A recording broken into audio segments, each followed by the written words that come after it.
आज प्रभात पुरुष पिजु बाबूंक 101तम जन्म शतवार्षिकी नहीं बीजेडी कार्यालय पक्ष बीजेडी कार्यालय रे पिजु बाबूंक जन्मदिवस पालन करा जाउछि। आसंत देखिबा सीधा प्रसारण। सामाजिक बंधुगण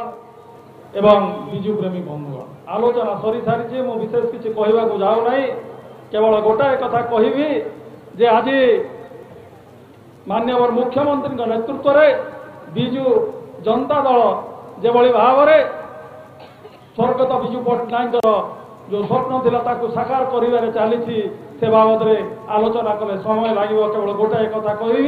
से 2000 मसीहा कथा देखु जो मास शेष चाकरिया तार दरमा पाऊन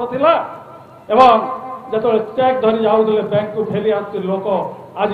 आर्थिक सुधार आसी एवं आज दिन में माननीय मुख्यमंत्री श्रीजुक्त नवीन पट्टनायक नेतृत्व में आज आम 1,06,000 कोटी टंकार बजेट प्रस्तुत करिवारे सफल होइछे जो शिक्षा स्वास्थ्य तथा कृषि एवं गमनागमन ठू आरंभ कर अन्य क्षेत्र में प्राधान्य देते विशेष भाव में महिला मान प्रति बजेट रे स्वतंत्र ध्यान दि जाइछि एवं आगामी दिन में माननीय मुख्यमंत्री नेतृत्व में जो विजु पट्टनायक